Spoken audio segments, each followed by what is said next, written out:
Bismillah. Assalamualaikum warahmatullahi wabarakatuh.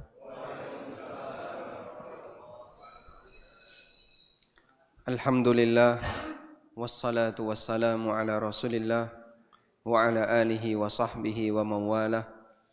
Wa ashhadu an la ilaha illallah wahdahu la syarika lah. Wa ashhadu anna Muhammadan abduhu wa rasuluh.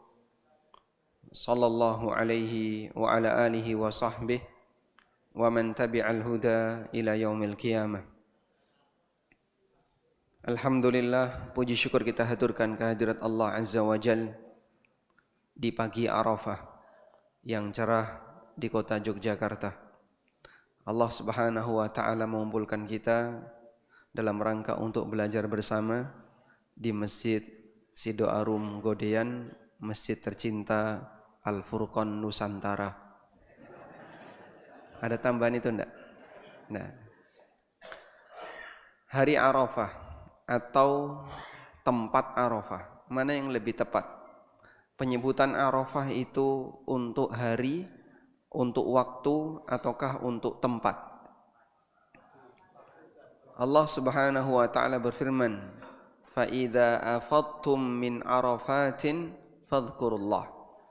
Apabila kalian sudah bertolak dari Arafah, maka perbanyaklah mengingat Allah. Sehingga ayat ini menunjukkan bahwasanya Arafah pada asalnya adalah nama tempat. Namun disebutkan dalam dalil yang lain, yaitu hadis Nabi sallallahu alaihi wasallam, beliau mengatakan khairud du'a du'a'u yaumi Arafah. Doa yang terbaik adalah doa hari Arafah. Beliau menyebut tanggal 9 sebagai hari Arafah. Maka Arafah bisa digunakan untuk menyebut nama tempat dan juga bisa digunakan untuk menyebut nama waktu. Dan ini merupakan hari dan waktu yang istimewa, terutama bagi para jamaah haji. Sebab Nabi SAW menyebut bahwasanya hari Arafah adalah hari di mana doa sebagai doa terbaik. Ketika Lailatul Qadar, doa Lailatul Qadar doa yang mustajab. Namun kita tidak tahu kapan Lailatul Qadar. Adanya di 10 malam terakhir Ramadan, tepatnya tanggal berapa Allah rahasiakan. Sedangkan di 9 pertama bulan Dzulhijjah, Allah tunjukkan waktu yang paling afdol dan yang paling mustajab untuk berdoa adalah di waktu Arafah. Dan waktunya pasti, harinya pasti, tanggalnya pasti. Artinya tidak mungkin meleset di tanggal 1, tanggal 2, tanggal 3 atau tanggal 5 atau tanggal 7 sebagaimana ketika Ramadan. Kalau Lailatul Qadar ketika Ramadan mungkin saja malam 21, mungkin malam 23, mungkin malam 27, 25 dan seterusnya. Tapi untuk Arafah hanya ada satu, yaitu tanggal 9 Dzulhijjah. Sehingga di waktu yang pasti dan kesempatan yang pasti semacam ini sangat sayang jika kita sia-siakan. Maka siapapun kaum muslimin yang menjumpai waktu yang istimewa ini ditekankan untuk memperbanyak ibadah dan terutama banyak berdoa kepada Allah, juga takbiran. Lalu untuk doa Arafah yang memiliki nilai keutamaan disebut oleh Nabi sallallahu alaihi wasallam, khairud du'a du'a'u yaumi Arafah. Doa yang terbaik adalah doa di hari Arafah. Apakah ini berlaku hanya untuk jamaah haji ataukah berlaku untuk semua kaum muslimin? Ada dua pendapat di sana.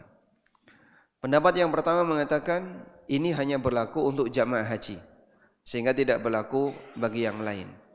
Maka yang lain punya aturan ibadah tersendiri, yaitu puasa Arafah dan memperbanyak takbiran. Tapi tidak ada anjuran untuk memperbanyak berdoa sebagaimana mereka yang sedang wukuf.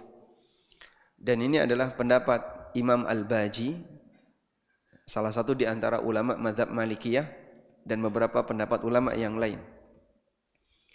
Pendapat yang kedua, bahwa doa di hari Arafah merupakan doa yang istimewa. Ini berlaku untuk seluruh kaum muslimin, baik yang haji Meskipun yang haji punya peluang yang lebih besar. Sebab mereka berada di tempat Arafah dan di waktu Arafah.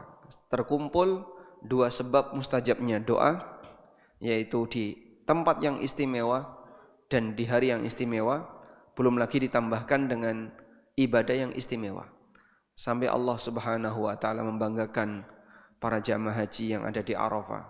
Innallaha yubahi bihimul malaika, sesungguhnya Allah Subhanahu wa taala membanggakan mereka di hadapan para malaikat.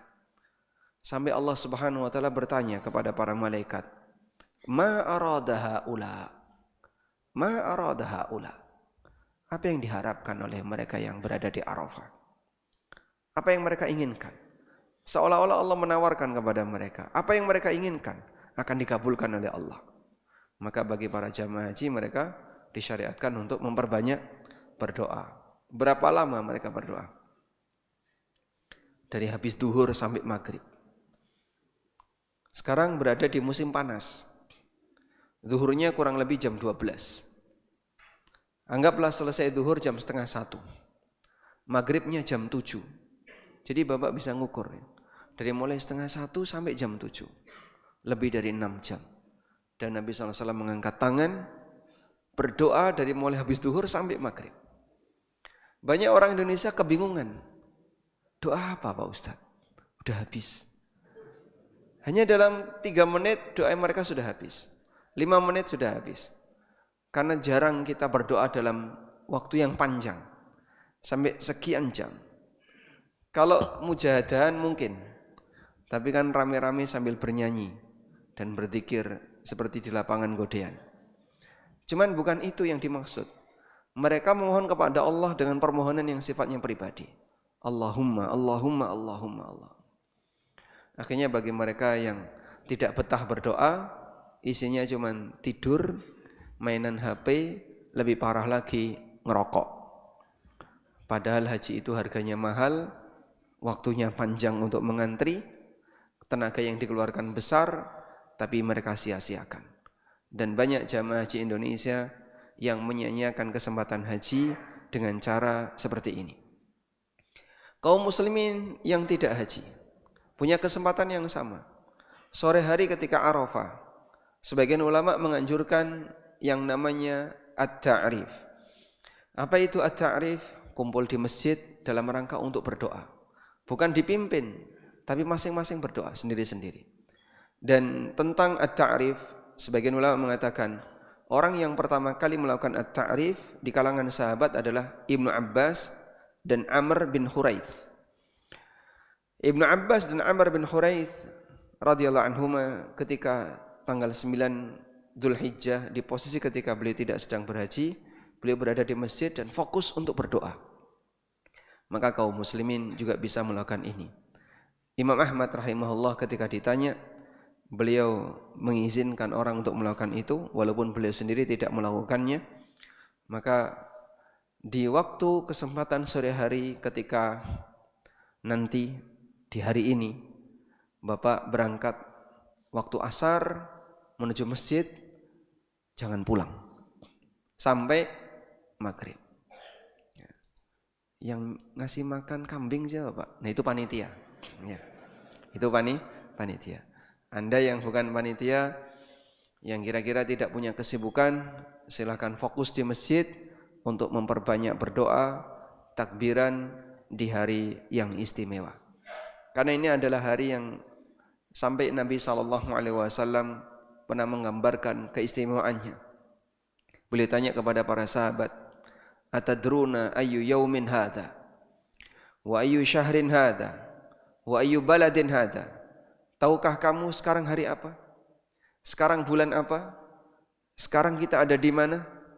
Semua sahabat terdiam karena pertanyaan ini bukan untuk dijawab. Lalu Nabi SAW mengatakan, inna dima'akum wa a'radakum wa amwalakum haramun alaikum kahurmati yaumikum hadha wa fi syahrikum hadha wa fi baladikum hadha. Sesungguhnya darah kalian, harta kalian, kehormatan kalian haram untuk diganggu oleh siapapun sebagaimana mulianya hari ini, di bulan ini, di tempat ini, yaitu di Arafah. Beliau menggambarkan kemuliaan hari Arafah, bulan Dzulhijjah, dan tempat di Arafah sebagai sesuatu yang sangat mulia, sebagaimana mulianya kehormatan seorang muslim, darah seorang muslim, dan harta seorang muslim. Puasa di tanggal 9 Dzulhijjah atau puasa Arafah memang bisa menghapus dosa setahun yang lalu dan setahun yang akan datang. Namun ini harus diiringi dengan kegiatan amal soleh dengan penuh kesungguhan. Maka di momentum ini, agar dosa kita makin bersih, Anda dukung dengan cara ibadah di sore hari bulan Arafah.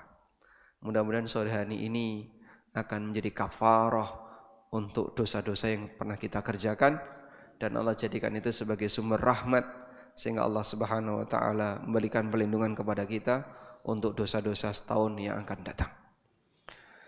Selanjutnya kita akan membahas tentang fikih menyembelih. Silakan dibuka bukunya. Bawa buku enggak?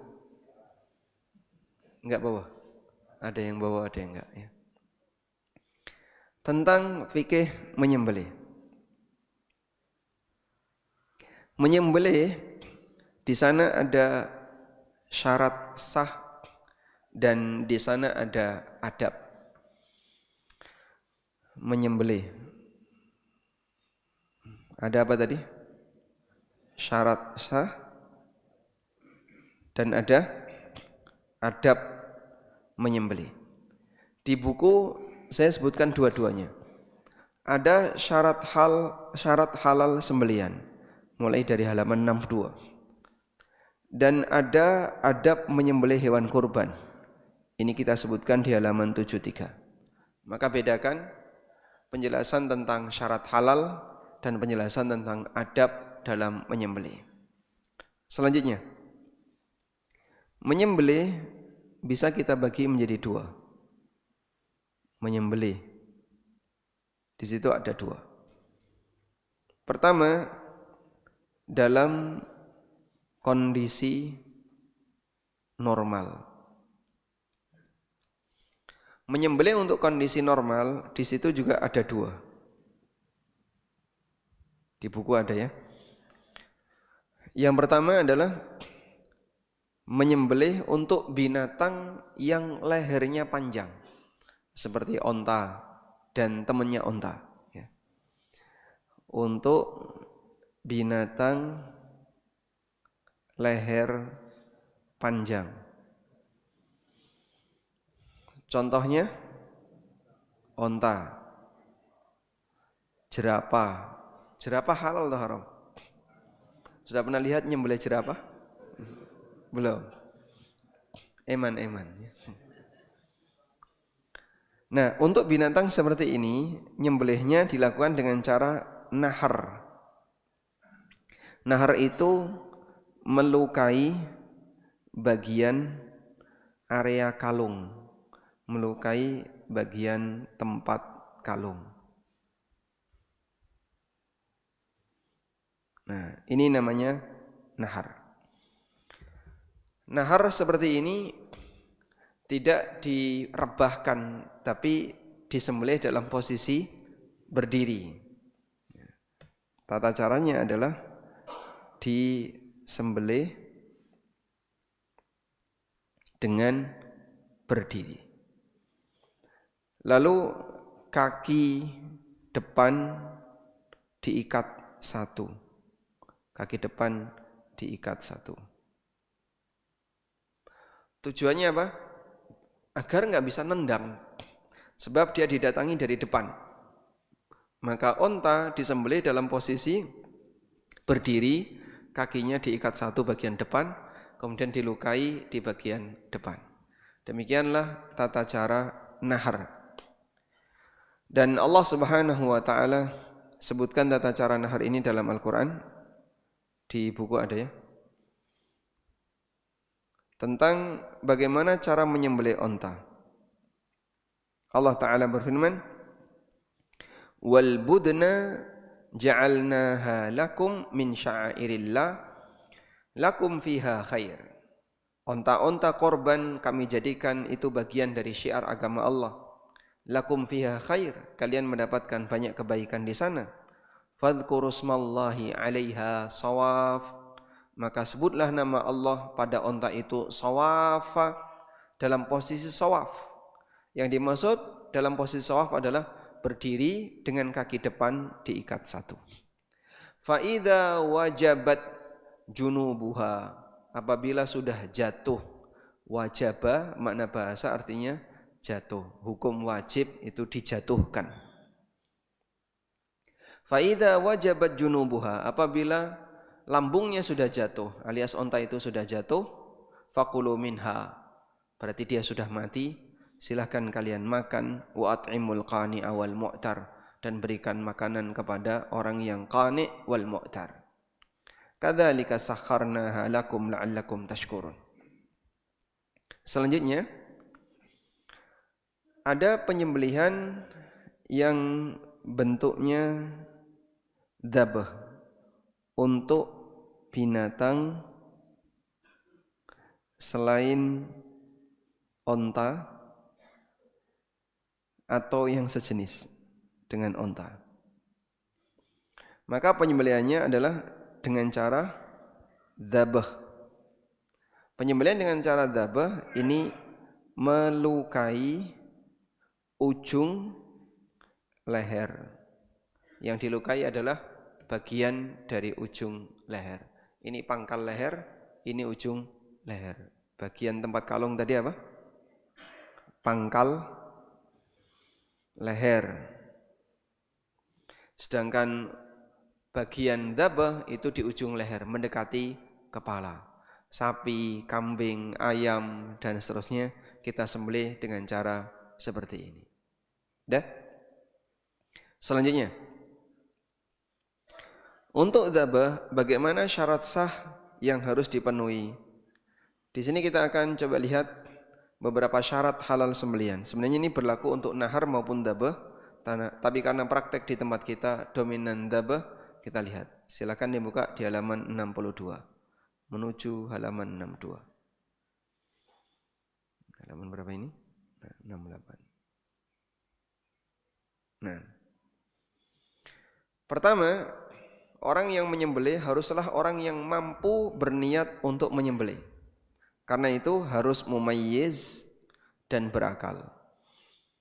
Sehingga kalau orang gila, sembelihannya tidak sah. Anak kecil juga sama. Perempuan boleh nyembelih enggak? Boleh. Halal wanita menyembelih. Nek wani ya. Masalahnya kebanyakan mereka tidak berani menyembelih. Allah Ta'ala berfirman, illa ma zakkaitum, kecuali yang sempat kalian sembelih.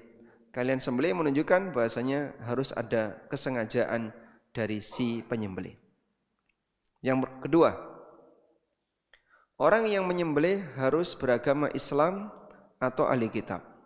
Sebagaimana firman Allah di surat Al-Maidah, al-yawma uhilla lakumut thayyibat. Pada hari ini aku halalkan untuk kalian segala makanan yang baik. Wa ta'amul ladzina utul kitaba hillul lakum wa ta'amukum hillul lahum. Makanan ahli kitab halal bagi kalian. Yang dimaksud makanan ahli kitab adalah sembelihan ahli kitab. Jagal yang tidak sholat bagaimana? Orang yang berKTP Islam namun tidak sholat sejatinya bukan muslim. Nabi SAW mengatakan, al-ahdul ladzi bainana wa bainahumus salah, faman tarakaha faqad kafar. Perjanjian antara kami dan mereka adalah salat, maka siapa yang meninggalkannya dia kafir. Di saat yang sama, yang berKTP Islam juga bukan ahli kitab. Karena itu mengaku muslim namun tidak pernah salat, sembelihannya tidak sah. Sehingga panitia mengundang jagal untuk nyembelih, pastikan mereka salat. Arab takon kok izin Pak? Enggak boleh kayak gitu. Bapak salat enggak? Aku tadi salat Id. Oh, alhamdulillah. Nggih. Subuh ya ora to Mas. Nah, subuh ora salat Id. Anjenengan nek salat ya setahun pisan. pas sholat Id saja. Kalau sholat hari raya ya nggak dihitung. Sehingga kalau dia nggak pernah sholat wajib, Jumatan nggak pernah, tapi jadi jagal, maka dia tidak boleh nyembelih. Dia bolehnya kalau ngeleti boleh, ngelulangi boleh, tapi nyembelih nggak boleh. Jadi ada yang bertanya seperti ini, Pak, ahli kitab, di sini sembelihnya halal, Muslim nggak sholat, kok haram tuh gimana, Pak? Padahal ahli kitab juga nggak sholat, Nasrani sholat nggak? Nah ini kenapa Muslim nggak sholat, sembelihannya haram? Padahal mana yang lebih parah, ahli kitab atau Muslim nggak sholat? Ahli kitab sembelihannya halal, padahal juga nggak sholat. Muslim nggak sholat, sembelihannya haram, sama-sama nggak sholat. Kenapa pilih kasih kayak gitu? Bukan pilih kasih, ini aturan. Allah menghalalkan sembelihan ahli kitab dalam surat Al-Maidah. Wahai kamu yang enggak sholat, kamu ahli kitab enggak? Tidak. Muslim enggak? Muslim, kata siapa? Muslim kok ora sholat? Tidak ada istilah Muslim tanpa sholat. Karena dia bukan ahli kitab, bukan Muslim, terus agamanya apa? Agamanya apa? Enggak punya agama ini. Maka manusia tidak beragama seperti ini, sembelihannya tidak halal. Sudah? Pertanyaan, bagaimana hukum sembelihan Syiah? Kalau ada orang berakidah Syiah, jadi jagal, halal atau haram? Mereka beralasan begini, ahli kitab itu sembelihannya halal, karena dulu mereka apa? Penganut agama Samawi. Ada namanya agama Samawi. Apa sih makna agama Samawi? Dulu dibawa oleh Nabi. Agama yang dulu dibawa oleh para Nabi. Tapi kemudian mengalami penyimpangan dengan aneka penambahan pengurangan, maka jadilah agama baru. Dan agama Samawi ada 3, Yahudi, Nasrani. Agama Samawi yang dulunya agama Samawi ada Yahudi, Nasrani dan Islam. Nah, ini dulu ajaran Musa diselewengkan. Ini dulu ajaran Isa yang diselewengkan. Sehingga dulunya keduanya Islam. Tapi diselewengkan jadilah Yahudi dan Nasrani. Nah, di sini mungkin biar sepadan ya. Syiah.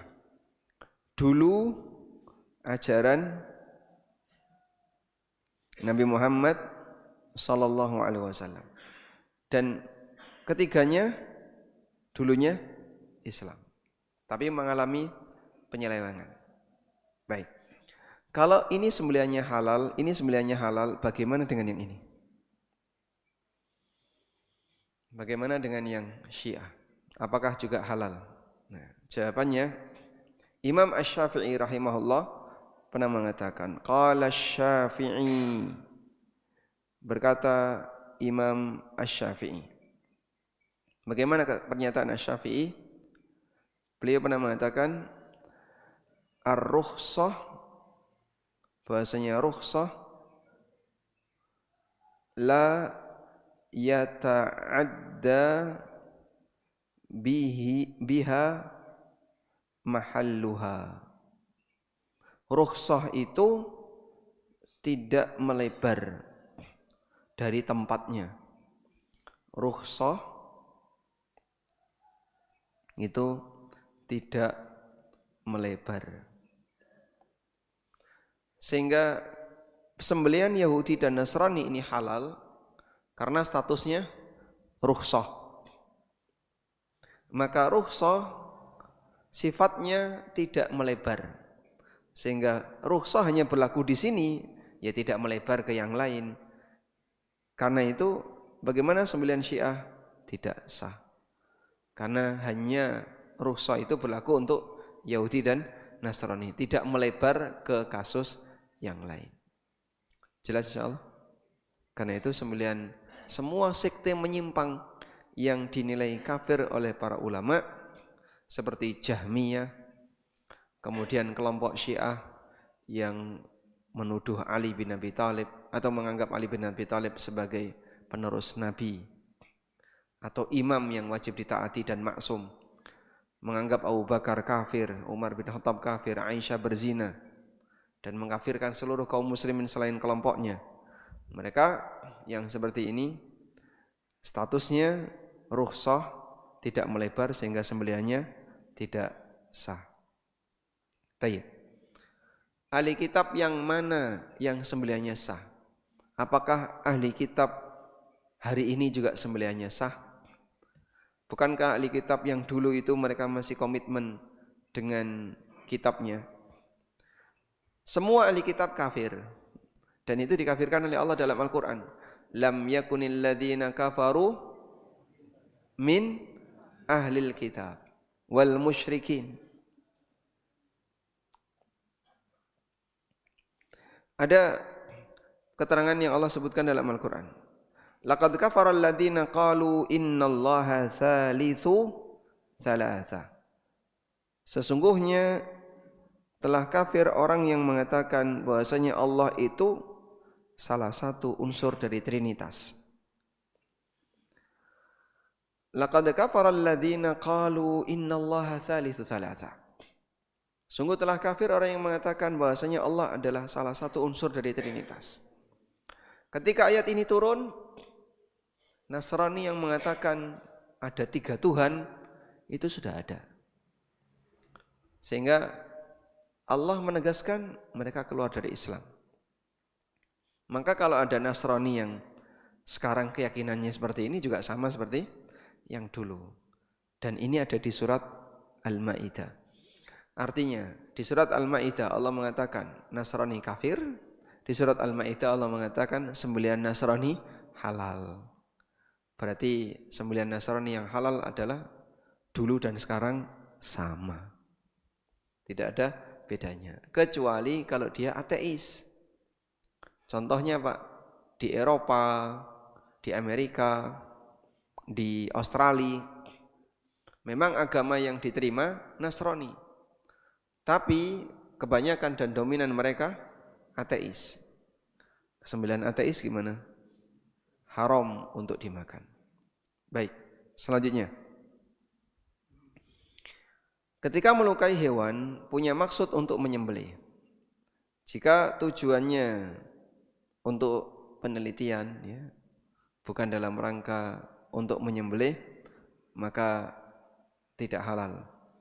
Atau misalnya untuk membela diri, lalu dia berusaha untuk menghindar, lalu memukul hewan itu sampai mati. Diseruduk sapi, terus kita bawa tombak, terus nombak ke arah sapi itu, malah mati sapinya. Nah, berarti tidak ada niat untuk menyembelih. Terus gimana? Sembelihannya haram. Apakah disyaratkan harus makan? Apakah disyaratkan harus diniatkan untuk dimakan? Ada 2 pendapat. Tidak harus diniatkan untuk dimakan, dan ada yang mengatakan harus diniatkan untuk dimakan. Menurut pendapat yang mengatakan harus diniatkan untuk dimakan, maka sembelihan untuk tujuan penelitian haram. Jadi misalnya ada orang nyembelih kambing, tapi untuk penelitian, seperti di kedokteran hewan atau fakultas peternakan. Ini mereka nyembelih, tapi tujuannya bukan untuk dimakan. Penelitian kambing, penelitian ayam. Ada salah satu teman kami, dokter hewan, dia punya tugas akhir menetaskan ayam dengan tempo yang lebih cepat. Lalu dari mesin yang dia bikin, ternyata berhasil. Ayam itu menetas, tapi cuma kepalanya saja, Pak. Bawahnya ini belum jadi badan. Jadi nggak ada kaki, tidak ada badan ayam. Cuman lengket di cangkang telur, kepalanya ada. Nah, dia merasa kasihan, ini kalau dibiarkan gede nanti gimana? Akhirnya disembeli semua. Nah, itu halal atau haram? Haram, karena niatnya bukan untuk dimakan. Dia niatnya menyembelih adalah mematikan biar nanti kalau besar tidak menyiksa ayam seperti ini. Taib, selanjutnya. Tidak untuk dipersembahkan kepada selain Allah. Jelas ya. Yang keenam, tidak diikrarkan untuk selain Allah. Kalau dia menyembelih dan saat menyembelih dia mengucapkan Bismil Masih, Bismi Fulan, dengan nama Kanjeng Sinten, dan seterusnya, statusnya bangkai, tidak halal dimakan. Yang ketujuh, harus menyebut nama Allah, yaitu membaca Bismillah. Allah Ta'ala berfirman, وَلَا تَأْكُلُوا مِمَّا لَمْ يُذْكَرِ اسْمُ اللَّهِ عَلَيْهِ وَإِنَّهُ لَفِسْقٌ. Janganlah kalian makan binatang yang tidak disebutkan nama Allah ketika menyembelih, karena itu adalah hewan haram. Jumhur ulama mensyaratkan harus bacaan basmalah, dilakukan sesaat sebelum menyembelih. Basmalah yang dibaca jauh sebelum menyembelih harus diulang. Jadi pas ngasah pisau, Bismillah. Sapinya belum disiapkan. Padahal jarak menyiapkan sapi sampai menyembelih biasanya butuh waktu berapa lama, Pak? 1 jam? Kelamaan. Mungkin 15 menit atau setengah jam ya. Jegal sapi, lalu narik-narik, ngikat kaki, dan seterusnya, mungkin setengah jam baru berhasil nyembelih. Nah, kalau sembelih atau baca bismillahnya saat ngasah pisau ya kelamaan, maka nanti harus diulang. Selanjutnya, alat untuk menyembelih harus pisau yang bisa melukai dan mengalirkan darah, sehingga tidak boleh digebuki atau pakai tembak.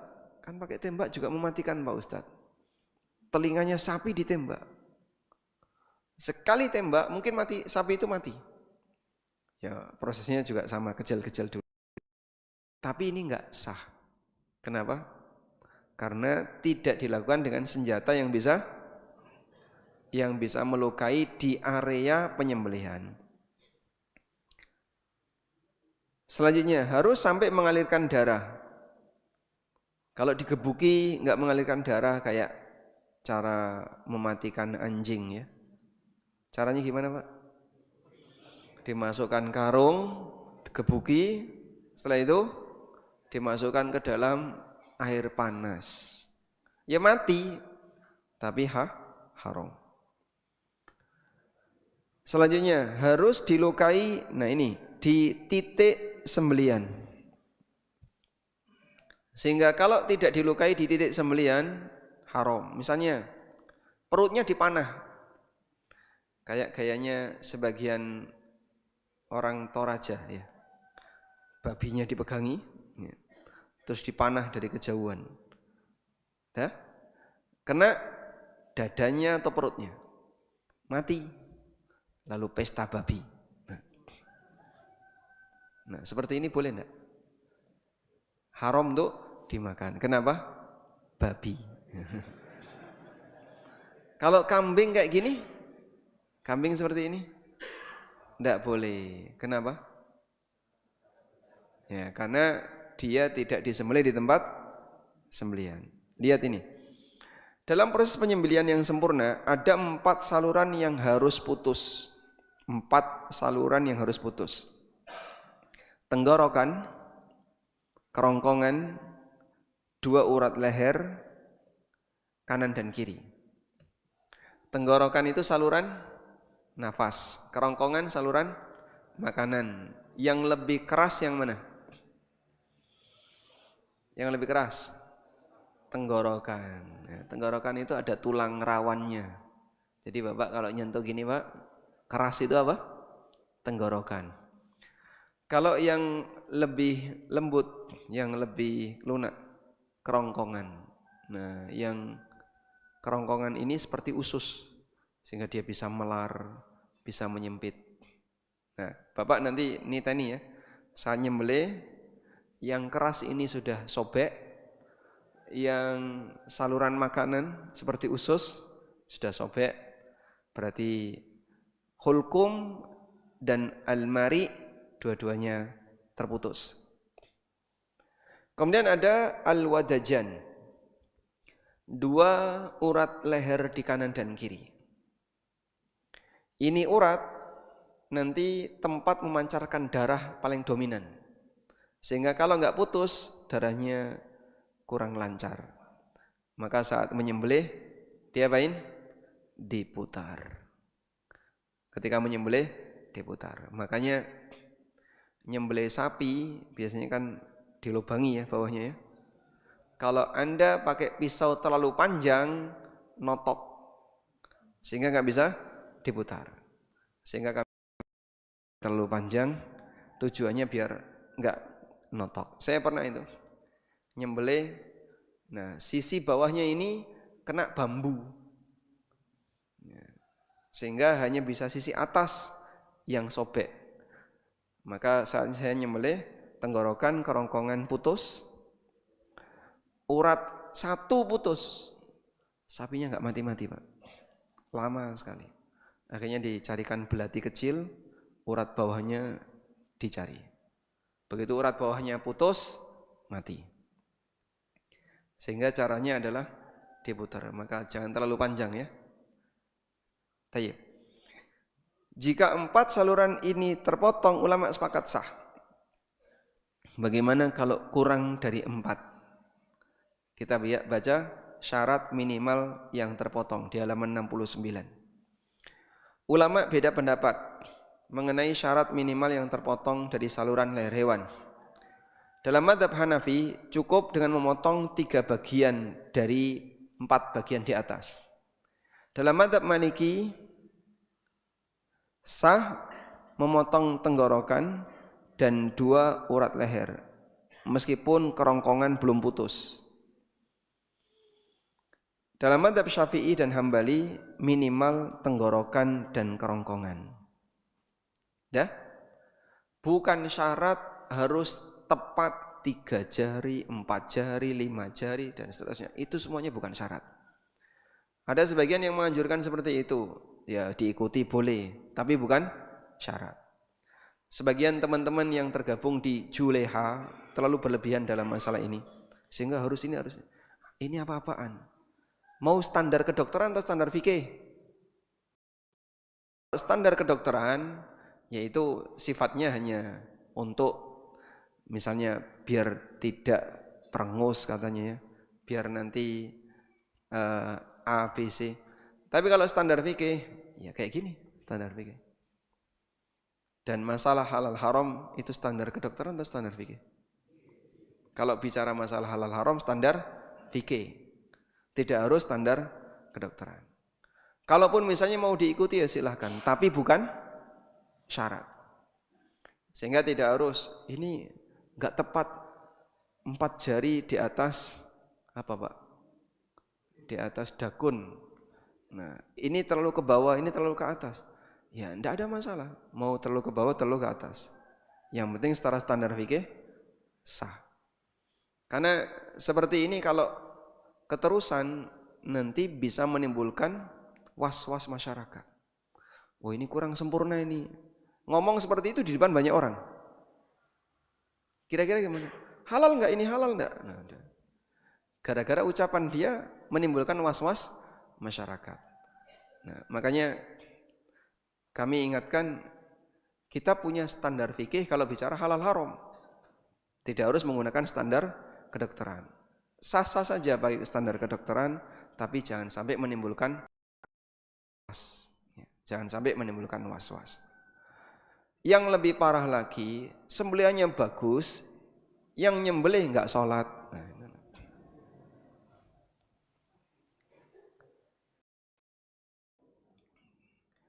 sebelum Juleha itu ada ya. Dulu saya termasuk di antara yang ikut berperan dalam inisiasi pembentukannya. Ada salah satu dokteran hewan UGM yang datang ke tempat kami di UFIT dan beliau presentasi untuk membentuk komunitas itu. Terus mengundang saya, bisa nggak ngisi? Akhirnya saya ngisi pertama kali di auditorium Fakultas Kedokteran UGM yang datang cukup banyak, dan kemudian dari situlah lalu mereka membentuk sebuah komunitas yang namanya Juleha. Terus ya alhamdulillah tersebar di banyak tempat. Memang bagus komunitas ini, salah satu di antara fungsinya adalah ngajari para jagal untuk memastikan proses penyembelihannya standar kedokteran terpenuhi. Namun di sisi yang lain kita juga menekankan akidahnya harus benar nih. Kalau yang suka nyembah kubur ya percuma saja, walaupun sembelihannya bagus tapi dia berdoa di kuburan. Berarti apa itu? Musyrik. Karena kan komunitas ini siapapun boleh ikut. Nah, ternyata tidak dipilih dari sisi masalah standarisasi akidah. Akhirnya kita kasih pendidikan. Akidahnya, sholatnya itu syarat subjek yang tidak boleh hilang. Kalau masalah sembelihan dalam fikih lebih longgar. Tenggorokan kerongkongan putus dalam mazhab Syafi'i dan Hambali sah. Kalau dalam mazhab Maliki yang penting urat kanan kiri tenggorokan putus, kerongkongan enggak putus sah. Jadi kalau fikih lebih longgar. Baik. Selanjutnya dalam penyembelihan boleh enggak Pak pisau ini lepas? Ketika pisau itu lepas dan jaraknya tidak lama, tidak mempengaruhi keabsahan. Kami ulangi ya. Pisau yang lepas, jaraknya tidak lama, tidak mempengaruhi keabsahan. Sehingga tidak masalah ketika sempat lepas. Nah, coba kita lihat berikut ini ya.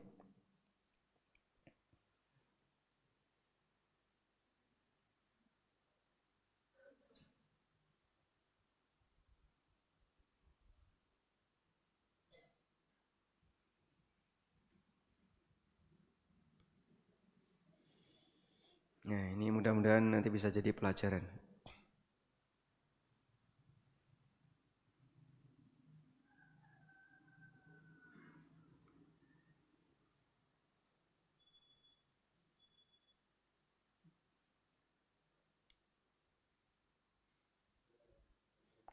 Agak lama internetnya.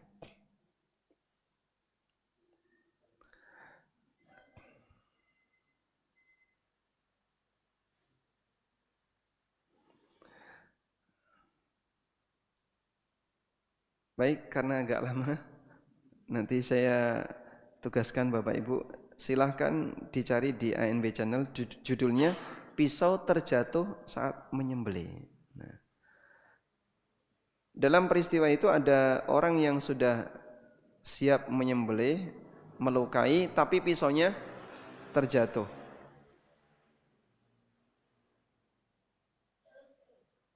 Apakah seperti ini halal?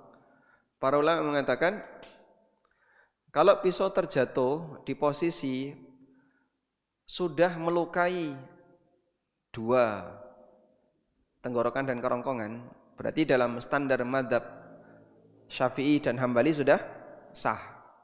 Maka terjatuhnya pisau tadi sifatnya hanya nambahi luka dan tidak mempengaruhi keabsahan.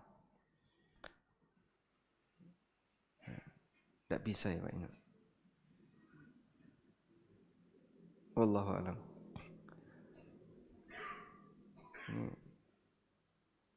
Nggak bisa nyala. Nanti Bapak cari aja sendiri.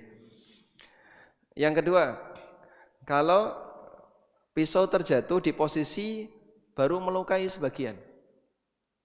Baru melukai sebagian. Jadi coba saya rincikan di sini ya. Jadi sebenarnya kata kuncinya itu begini. Pisau lepas saat menyembelih. Nanti otomatis dia harus melakukan pengulangan karena pisaunya lepas. Pisau lepas saat menyembelih, apakah ini mempengaruhi kehalalan dalam proses penyembelihan? Jadi kata kuncinya gini, jika hewan itu terluka, ya, boleh nggak disembelih? Bolehkah disembelih? Misalnya kambing ketabrak mobil atau ayam ketabrak motor, ya, sehingga dia terluka. Bolehkah disembelih sehingga nanti halal dimakan? Ada dua rincian. Allah Subhanahu wa taala menjelaskan ini dalam Al-Qur'an. Allah taala berfirman tentang berbagai macam binatang yang terluka. Illa ma zakkaitum. Di surat Al-Maidah ayat 3. Allah mengharamkan berbagai macam binatang yang terluka karena kejadian alam. Yaitu al-munkhaniqah, yang tercekik. Misalnya ada hewan yang ada talinya terus dia lompat keluar kandang, akhirnya dia gantung. Saat diselamatkan masih hidup, boleh nggak disembelih? Wal mauqudah, yang terpukul, kepentung. Wal mutaraddiyah, yang terjatuh. Wan natihah, dan yang tertanduk. Wa ma'akalas sabu, dan yang digigit oleh binatang buas tapi masih hidup. Ada kambing digigit serigala, kakinya dia pincang, masih hidup. Ini semuanya haram kalau dibiarkan mati. Lalu Allah mengatakan illa ma zakkaitum, kecuali yang sempat kalian sembelih. Kecuali yang sempat kalian sembelih. Nah, jadinya kaidah dalam ayat ini menjelaskan hewan terluka bolehkah disembelih? Para ulama menjelaskan A, jika dia tidak bisa bertahan hidup. Jika dia tidak bisa bertahan hidup, yang disebut dengan al-hayah al-mustaqirrah. Dalam arti kalau dia dibiarkan saja, sebentar lagi mati ini. Ada ayam ketabrak motor sampai ususnya keluar. Ya memang dia gelebek-gelebek ya. Apa ini Pak? Menggelepar, gelebek-gelebek. Ini kalau dibiarkan saja 5 menit mati. Ya, dalam posisi karat ya. Maka sembelian di sini tidak diakui karena dia mati dengan sebab kecelakaan, bukan mati dengan sebab pisau sembelihan. Dipahami ya? Sehingga jika dia tidak bisa bertahan hidup, dalam arti ketika dibiarkan akan mati, sehingga di sini dalam posisi sekarat, maka menyembelih atau sembelian di situ tidak diakui. Dalam arti tidak memberikan pengaruh sama sekali. Mati bukan karena sembelian, tapi dia mati karena kecelakaan. Ya. Yang kedua, jika dia bisa bertahan hidup, yang disebut dengan al-hayah al-mustaqirrah.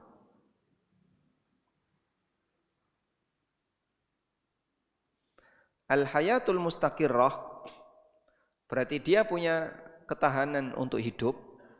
Artinya ketika dia dibiarkan enggak mati. Contoh ya, kambing ketabrak motor, pincang. luka, pincang. Biarkan Pak, ini kalau dibiarkan ya bisa hidup. Walaupun mungkin nanti kalau lukanya makin parah, mati. Tapi dia punya ketahanan hidup lebih lama. Maka di sini sembelihan yang mematikan diakui. Nah, inilah makna firman Allah Subhanahu wa taala, illa ma dzakaitum, kecuali apa yang sempat kalian sembelih. Sehingga yang sempat kalian sembelih dalam arti dia mati karena sembelihan kalian, bukan karena lukanya. Sudah? Sekarang kita bawa kasus ini ke sapi tadi ya, atau ke hewan. Hewan disembelih, tapi tidak sempurna. Berarti kan di situ terjadi dilukai. Lalu hidup. Nah, dilukai tapi tetap hidup. Misalnya sapi sudah disembelih tapi tetap hidup. Di sini ada dua keadaan. A, dilukai dalam posisi belum memenuhi syarat sembelih halal. Belum memenuhi syarat sembelih halal. Dia dilukai tapi belum memenuhi syarat sembelih halal. Dah? Lalu hidup. Maka di sini ada dua kondisi. Jadi misalnya sapi baru dilukai gelambirnya. Gelambir sampai daging. Itu kan lama, Pak ya. Saya pas nyembelih itu kok gak kena tenggorokan mana ini. Jadi bisa berkali-kali. Kalau orangnya nggak kuat ya, sampai ngos-ngosan, ada yang gemeteran gitu.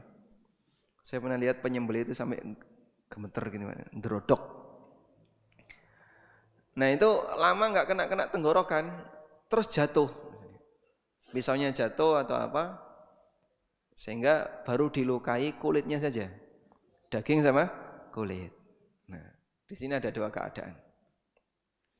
Jika segera disusulkan, hukumnya sah. Keadaan yang kedua, jika nunggu lama, misalnya orangnya terjatuh, kemudian kecelakaan, akhirnya malah menyelamatkan orangnya, bukan ngurusi sapinya. Sapinya sudah terlanjur terluka, di posisi tenggorokan, kerongkongan, urat belum putus, tapi sudah terlanjur terluka. Darah sudah keluar, tapi belum banyak. Orangnya jatuh, lalu mengalami kecelakaan. Karena orang pada menyelamatkan orang ini. Akhirnya nunggu lama, baru disusulkan. Nah, maka seperti ini sembelihannya batal. Dan nanti kalau sapi ini mati, statusnya bangkai. Sehingga di sini tidak sah. Dah? Kemudian yang kedua, kondisi yang kedua, dilukai dan sudah syarat sembelihan. Sudah memenuhi syarat sembelih. Nah, sudah memenuhi syarat sembelih, itu bisa tadi mau pakai standar mazhab apa? Kita punya 3 ya. Mau mazhab Maliki, mau mazhab Syafi'i dan Hambali, atau mau mazhab Hanafi. Kalau kita pakai mazhab Syafi'i dan Hambali, Pak ini tenggorokan, kerongkongan sudah putus, tapi urat belum putus. Sapinya berdiri, ucul, lari kan, sehingga manggil damkar. Nah, cuman tenggorokan dan kerongkongan sudah putus. Berarti kalau dibiarkan saja dan dia mati, halal atau tidak? Halal. Karena lama kematian pasca nyembelih itu tidak mempengaruhi halal haram. Yang mempengaruhi halal haram adalah yang putus apa? Oh, yang putus tenggorokan, kerongkongan. Tapi karena urat kanan kiri belum putus, susah mati. Sehingga dia berdiri lama nggak mati-mati. Halal dimakan. Walaupun lama. Pertanyaannya, boleh nggak Pak diulangi? Boleh. Diulangi di sini nambahi luka, namun bukan sembelian yang menghalalkan atau mengharamkan. Dipahami? Sehingga kalau sudah memenuhi syarat sembelian, boleh diulangi jika lama mati. Udah? Maka ada pembahasan di buku ya, disembelih 2 kali. Nah, rinciannya kayak gini. Itu berangkat dari pemahaman tentang hewan yang terluka, lalu dia masih sempat disusulkan untuk disembelih, maka statusnya halal. Wallahu a'lam. Walhamdulillahirabbil alamin. Baik, cukup. Sekarang sudah jam 6 kurang 5 menit. Untuk materi yang lain belum sempat kita baca ya. Nanti silakan Bapak baca sendiri, terutama yang bertugas sebagai panitia. Mohon dibaca di bagian keempat dari buku ini, yaitu masalah distribusi hewan kurban. Distribusi hewan kurban, di sini saya sebutkan beberapa poin penting. Di antaranya adalah ketika ada sahibul kurban yang makan semuanya, itu boleh atau tidak? Jadi misalnya sahibul kurban saya minta sampil depan belakang, kanan kiri, rusuk kanan kiri, tulang punggung, plus jeroan. Ususnya tak tinggal dan berabas. Jadi takmir ditinggali apa? Usus, lulang, kepala, kaki. Boleh atau tidak? Boleh. Itu boleh.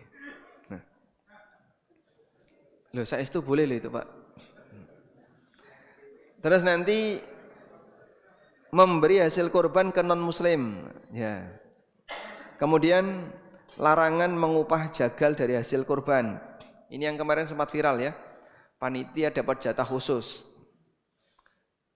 Panitia dapat jatah khusus. Itu turunan dari larangan mengupah jagal dengan hasil kurban. Al-Is bin Abdissalam, beliau ulama mazhab Syafi'i yang dipuji oleh Imam An-Nawawi. Beliau mengatakan mutlak tidak boleh ngasih jagal. Karena dikhawatirkan ya, ada potensi sebagai upah. Sehingga kalau di situ ada potensi sebagai upah, maka jagal cukup diberi dari hasil atau diberi dari uang pribadi. Saya bacakan di sini. Keterangan dari Al-Is bin Abdissalam, beliau mengatakan, bukan Al-Is bin Abdissalam, Ibnu Daqiqil Aid, afwan, Ibnu Daqiqil Aid Asy-Syafi'i. Walakinna an-nabiy sallallahu alaihi wasallam qala, nahnu nu'tihi min indina. Kami memberikan upah, kata Ali bin Abi Thalib, kami memberikan upah dari uang pribadi kami. Jadi jagal itu dikasih duit, bukan dikasih daging. Kata beliau, wa atlaqal man'a min i'ta'iha minha. Nabi SAW melarang mutlak memberikan upah kepada jagal. Walam yuqayyidil man'a bil ujrah. Tapi beliau tidak melarang untuk memberikan upah. Beliau melarang memberikan upah daging, tapi beliau tidak melarang memberikan upah. Walladhi yukhsha minhu fi hadha. Dan yang dikhawatirkan terjadi dalam hal ini adalah antaqa'a musamahatu fil ujrah li ajli ma ya'khuduhul minal lahm fayaudu ilal mu'awadah fi nafsil amri. Faman yamilu ilal man'i minadh dhara'i yukhsha min mithli hadha. Menurut ulama yang mengatakan tidak boleh memberikan daging sama sekali untuk jagal, itu karena ditakutkan ada potensi, ada peluang maksud ngasih upah kepada jagal. Makanya kalau bisa panitia dapat jatah khusus sama sekali. Sanggup nggak kira-kira? Mau hadiah, mau upah, nggak usah aja. Sanggup nggak kira-kira? Hah? Saya diprotes nanti. Ini Ustadz ngomong apa kayak gitu?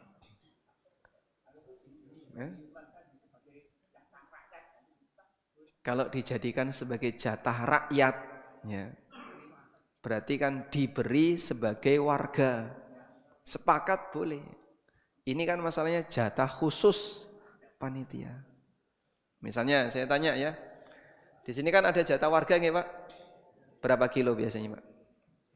Anggaplah sekilo. Panitia masih dapat lagi enggak? Hah? Panitia dapat. Umum itu Pak, di mana-mana Pak. Bahkan yang kasusnya itu Pak, suami, istri, anak pertama, kedua, ketiga, semuanya ikut jadi panitia. Mau dikai loro, ora trimo. Lho anakku yang melu nyambut gawe Pak. Dia itu sudah dikasih jatah sebagai warga, dapat ya. Jatah sebagai panitia dikasih 2. Anakku telu melu nyambut gawe. Saiki melu nyekel-nyekel tampar. Pas penyembelian. Yang ini ngeresi brabas. Yang ini cacah-cacah daging. Ngomong dikai loro, protes. Akhirnya dia dapat 5. Sebagai warga 1, 6. Bapaknya ketua RW 1 lagi. Ibunya ketua PKK. Masya Allah. Anaknya ketua pemuda. Anak kedua guru TPA. Dia bisa dapat 5 kresek, 6 kresek. Itu kalau dikumpulin jadi kambing 1.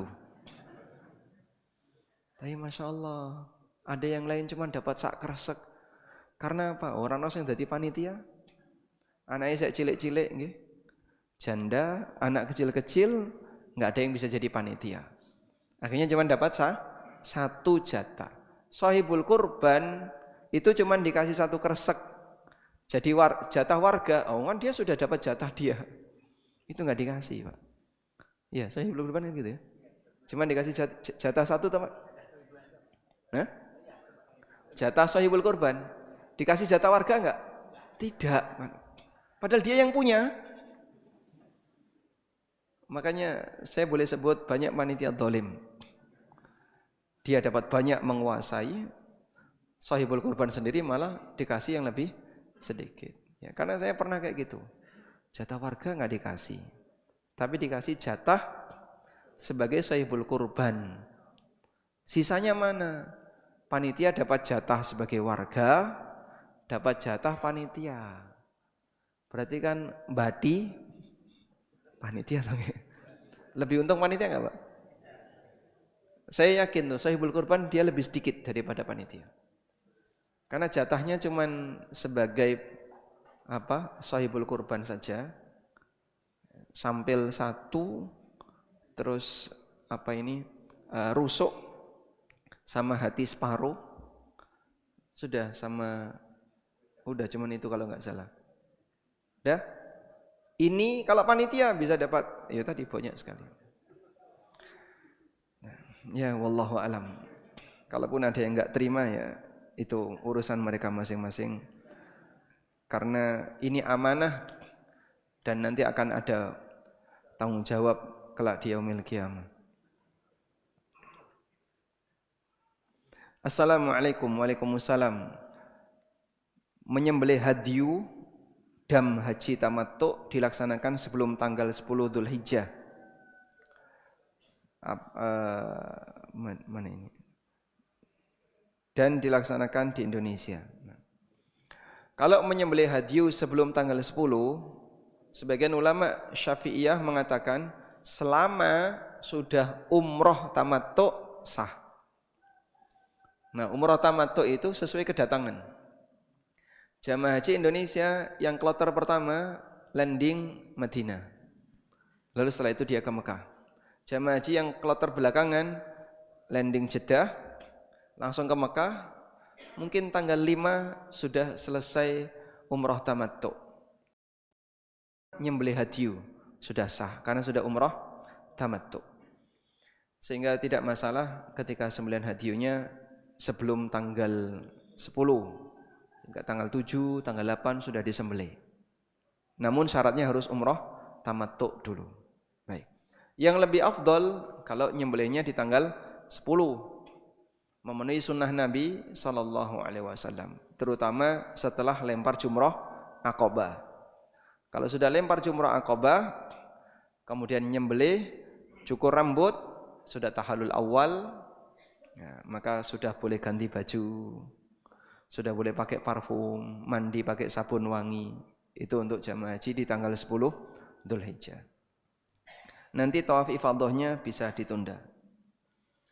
Jika ada orang yang hanya punya 1 domba dan saat hari raya, ada 3 pilihan. 1, kurban. 2, untuk bayar utang. 3, bayar wisata sekolah anak. Mana yang harus diutamakan?